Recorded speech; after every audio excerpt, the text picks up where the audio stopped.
Hi, everybody. This is Brickson with Old Capital, and today we have What's the Deal with Wes Racht on the Llewellyn Hoover team at Marcus and Millichap to talk about Las Palmitas, a 77-unit multifamily property in Arlington, Texas. Wes, thanks for coming on today. John, thanks for having us. Thanks for having our team, but pleasure. Absolutely. So we'll go ahead and get this started. So agenda for this quick presentation, we'll do a speaker introduction, then Wes will go in and talk about location market overview, property details, the value add plan, rent comps, and then I'll close this out by talking about the financing that's available for this property. So our contact information is here. Over here on the right, anything related to the loan, here's my information. And then Wes, I don't know if you want to give a quick introduction of your role on the Llewellyn Hoover team and also maybe some background on your team. Yeah, so I'm part of Nick and Bard's team. We're located on the Dallas side of the Metroplex. So we are a 15-person team on the Llewellyn Hoover team. We have 5 analysts and 10 brokers. In DFW, we're separated into 2 different groups. We have a 76 units and greater, and then 75 units and under. 76 units and greater would be Bard, Nick, myself, David Fursing, and Matthew Raw. So 5 brokers dedicated to kind of larger deals in DFW, like Las Palmitas, and then John Oxteen, Joey Murray on 75 units and under. And then we have 5 brokers in secondary markets. So we really try to cover Texas, New Mexico, Oklahoma, Louisiana. We cover a lot of ground, more than any other team in DFW by far. And so gives us a lot of reach for clients that are still chasing yield in other markets and clients that want to be in DFW because they think it's secure. So we're really able to help numerous amount of clients, from somebody starting out, buying their first deal, to somebody who's on their 15th or 20th deal. Yeah, Llewellyn Hoover has a great team. They sell a lot of the multifamily properties in DFW and really across the region. So recommend anyone that's interested in investing in DFW, or if you own properties in the market, definitely reach out to Wes and the Llewellyn Hoover team to learn more about opportunities that are available. So that being said, we'll go ahead and get this kicked off on Las Palmitas. So maybe Wes, if you wanted to start out here talking about the location, and I can pull up the Google Maps as well. Yeah. So while you're doing that, I think one of the most interesting parts of this property and the deal is when you're touring the property, you stand out in front of the leasing office, and to the right of you, which would be the west, is Texas Health Hospital. Clearly see it from the property, and then to the east of you is AT&T Stadium. So you're literally in the center of so many important economic and employment drivers that help you become aggressive on this property. That's probably one of the larger reasons why people are looking at this, is of the chance of, hey, where does employment go over the next 12 months, 24 months? That brings a lot of security to a lot of buyers. But then you see here on the top right corner, you have Six Flags, another great employment driver. So when you're looking at what makes multifamily different than other asset classes, I would say the employment opportunities and economic drivers here are second to none from a location standpoint. And then you have median household income. 3 Mile is at $45,000 a month. 5 Mile, you're looking around closer to $50,000 a month. So just from a location standpoint, sorry about that.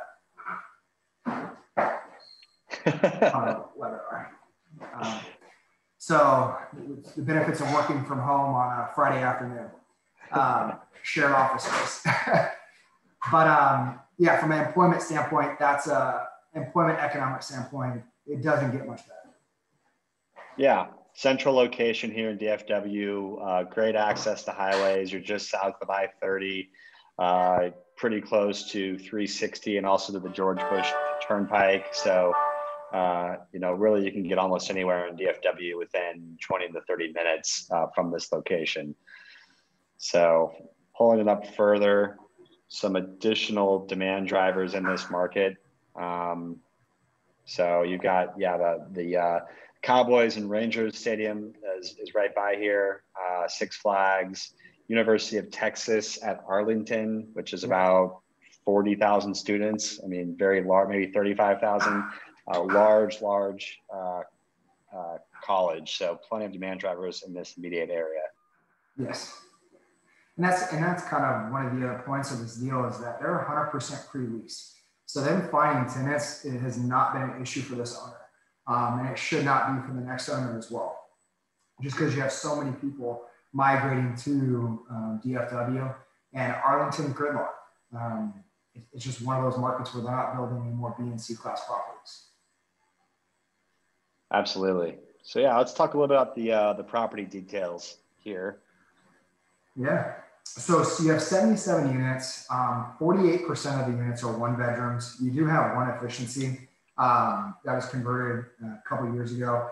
But then the other 52% of the property is 2s and 3 bedrooms. So I really feel like you have a really nice unit mix here. Not too heavy 1s, not too heavy 2s, but just right down the road. And that's kind of what, when we're seeing a deal, what makes it attractive is unit mix is something where people want to see a blend of 2s and 3s and 1s. And so right down the middle split perfectly. Regarding the property, the owner has put almost $500,000 in the last 5 years into the property. You're going to see a brand new roof. I don't know if we have a picture, but the exterior of the property, brand new paint, corrugated metal, cedar patios, balconies, and breezeways. Those are dollars that you don't have to spend, and they were done very well. Parking lot's been restriped. So when you come into this property, if you spend any money on the exteriors, that is 100% up to you.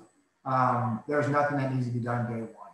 So every dollar that you're going to bring to this property is going to go straight to pushing income. So that's one of the other reasons what makes this really attractive is the property itself is in very good condition. Now, going kind of in the middle of the page, you'll see the mechanicals. Each unit is individual HVAC, individual water heater, which really cuts down on the waste. If you have a boiler, there's water going underground and it's just water seeps out. But what's nice about having an individual water heater, you don't have to worry about a $20,000 to $25,000 boiler bill like we've had this past week when it blows up. If a hot water heater blows up, you're replacing one. You're not replacing one that services 77 units. So that's very nice when it comes to the way this property is built. Just below mechanical, you'll see parking breakdown. There are 45 covered spots on the property. Currently, the owner is only charging $20. In our rent comp survey for covered parking, we saw most properties charging $45. So some very low hanging fruit there from most people looking to push income. Yeah, absolutely. Excellent. Here's our unit mix here. So you touched on a little bit in the last slide, but maybe talk a little bit more about the unit mix and how many units have been upgraded, how much are still classic, what kind of rent premiums can be achieved. So as strange as it sounds, no upgrades have been done. Most properties we sell, you just can't go through it and see some kind of upgrade that the owner's done. This is so rare to see that 0 of the units have been updated. So some people I've spoken to, they've made the argument, well, why don't I just do all the units? Well, you could. There's nobody saying you can't do that. We're just crafting a business plan where we feel that you can really get comfortable with, and we've only decided to do 42 out of the 77. Now, obviously, if you do more, it's up to you, but I think these 42 that we've selected will really be able you'll be able to achieve these rent bumps. So kind of walking through, We've selected the larger 1 bedrooms, the larger 2s, and the all 3 bedrooms to achieve these rent premiums in the post-upgrade value. Going back to what I was saying about the property being 100% pre-leased, we do feel that there are organic rent growth to happen, and that's why our pro forma rents, we've increased them 7 cents. We really feel like with the property being 100% occupied and pre-leased, that there's going to be some sort of organic rent. And so 5% is what we felt would be fair in the pro forma. Now in the post-upgrade, there are several really strong comps in the OM that we point you to achieve these post-renovated rent premiums that we can go into.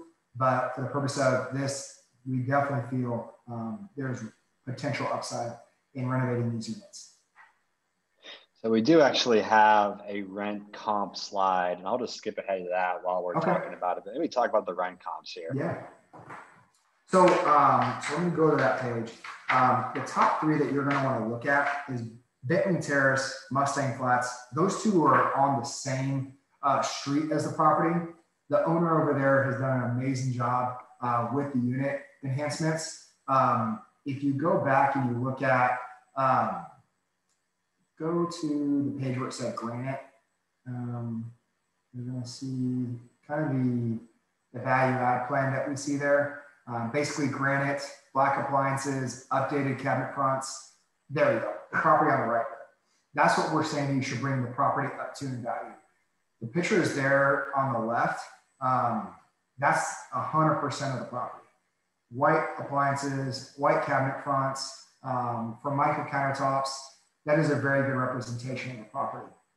Property on the right is where we feel like you can take the property to. Okay, and you think some of these properties that are in the rent comps have those types of finishes on their units? And yeah, so look at 611 Lamar.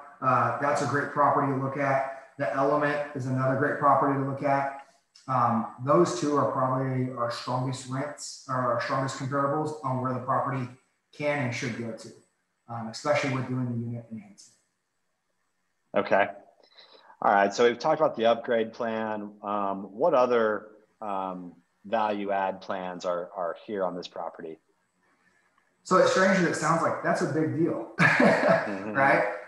So many people are looking for true upside, and here's a property with true upside, 0 updated units. So, I mean, you could make a bunch of money just off doing that. But if you wanted to get into kind of the other details of where you're going to make money, property does not rub back water. So the owner pays for that right now. Typically, whenever an owner starts rubbing back, the tenants feel some sort of responsibility. So they start to conserve water at a greater percentage than what they typically would. The other piece of this is water conservation. The current owner has not done water conservation. We have a quote from Save Water Quote in the deal room that if you go look at, there's substantial water savings that can still be done at the property. So you can do rubbing back water and water conservation to reduce expenses. Third point, we spoke to a little bit about the covered parking. They do charge, but they're only charging $20 a month. $45, we definitely feel is achievable here. And then the third thing is leasing out washer dryer units to the 3 bedrooms. Now, there is a laundry facility on site. And the good thing is there's no coin math lease, no CSC lease. So all that money that tenants pay in laundry goes straight to you. So you don't have to worry about breaking a lease or being in any sort of violation by offering washer dryer units, which is really nice to see. Now, on the left-hand side, this is our unit enhancement program, which we've broken out over 2 years. So when we model the value add program, we actually take the time to break it out month over month, year over year. So when you look at our 5-year plan, your first 2 years, you're going to realize a lot of gain. And that's because we realize that you're not going to do everything in the first year. And if you do, great, you're more aggressive than we are. But if you don't, at least you have given yourself 2 years to update 42 units. And using a third-party management company they should really be able to achieve this for you, renovating 2 units a month over the next 2 years. Yeah, I would agree. I think upgrading 2 units per month is very achievable. And I see people looking for trying to upgrade more units per month, certainly, even on smaller properties in the 75 to 100 unit range. So Yeah. that seems pretty reasonable to me. Yeah. So there's the rent comps. Perfect. Yeah. So I guess we can get into, is there anything on this 5-year pro forma that we should highlight here? Yeah, I mean, you have your year one pro forma, income is increasing, and year two income is increasing very steadily. But then you start looking in years 3, 4, and 5, and it really dips off. So we're stabilizing the property, either looking at the time to do a supplemental, maybe a cash out refi, or a sell at that point. But your first 2 years is going to be the heavy lifting of the property. But then after that second year, that's really when you want to look at doing a cash out or possibly selling it. Right. Okay. And something I will make a comment to is December's numbers, they were good, but January's are better. So we feel that underwriting this on the December T1, you have to do that. But if you really want up-to-date numbers, January's numbers are better than December's, and February's are on track to be better than December's and January's. Okay. Got it. Anything here on the expense side that we should highlight? Yeah. So when you look at management fee, I've reached out to several management companies. We were pretty conservative when we underwrote this at 5%. Reached out to several really good names in the industry, and they can do that for cheaper. So instead of it being 5, they said they could do it for 4. So if you want those, contacts, I'm more than happy to share them. We've also adjusted for taxes here. You'll see that we do have taxes increasing from the current actual to year 1, 2, and 3. Now, if you want to reach out to Control McCullough, though, that's the company we've done the assessment from. That's also in the deal room, but we've already taken that to account for future years. Great. And then the last thing would be the water conservation. Sorry about that, John. Oh, sorry. Yeah, go ahead. No, that's okay. Last thing is very water important. conservation. You see that going down as well. So take those, couple adjustments into your underwriting. Well, and I think water conservation, honestly, is pretty conservative, just because, obviously you get the water conservation, so you get a 40 to 60% reduction in your water. But on top of that, once you go to rub back water usage, a lot of times, as you said, tenants tend to conserve their water usage, if they know that they have to pay for it. And so you'll have some reduction on water, both on the conservation, but then also just on the fact that, tenants are going to be using less water. Is usually what happens with rubs. Well, and that's a good point, because, some people say, well, why am I going to do rubs after I've done water conservation? The tenants are paying for it. Well, when you do the water conservation, you go back and you say, hey, Mrs. Tenant, Mr. Tenant, I've spent this much money to save us this much money. I need to recoup my investment. So you're not just doing rubs. You're actually giving them something, a reduction in expenses, but now you're asking them to be compensated for it. So it's, you can do both, but obviously the water conservation needs to be done. Okay. Great. Well, we will move forward and finish this up talking about the financing. So we've looked at this on Fannie and Freddie, and Fannie and Freddie, we're limited to a 125 debt service coverage ratio. So Fannie and Freddie will go up to 80% as long as the property can support a 125 debt cover. So on this property, because the in-place rents are below market, and there's some room to reduce the operating expenses, the going in cash flow is pretty light. And so based on our underwriting, our in-place underwriting, we think that really kind of best case scenario with Fannie and Freddie is high 60s LTV. In addition, if there's good upside in the cash flows, and if you think you're wanting to sell or refi this property at the end of year 2 or towards the beginning of year 3, you'll want a loan that has a lower prepayment penalty, has some more flexibility. So because of that, I think for this property, I don't know if I would recommend financing with Fannie or Freddie. You could definitely do it and you could get some great terms. I think you could definitely qualify for Fannie Mae green financing here, or even, well, this would be a Freddie small balance loan, it wouldn't be Freddie conventional, but you could do Fannie green here and potentially get a little bit of a reduction in your interest rate. But I think what might be a better option for this property would be financing it with either a non-recourse bridge loan, which are options 1 and 2 on the left here, or a bank loan on the right. So with the bridge loan options, the benefit of these and the non-recourse bridge market right now is honestly as competitive as it's ever been, especially for multifamily properties and good locations and strong markets, which is what we have here. But the bridge market has really never been as competitive as it is currently. I think it's even stronger today than it was pre-COVID. So, you can either go with a lower leverage option. So option number 1 here, which is 75% of purchase price plus 100% of CapEx, or you could go with in a 4% rate, or you could go a little bit higher leverage up to 80% with a 4.25% rate. Both of which are non-recourse.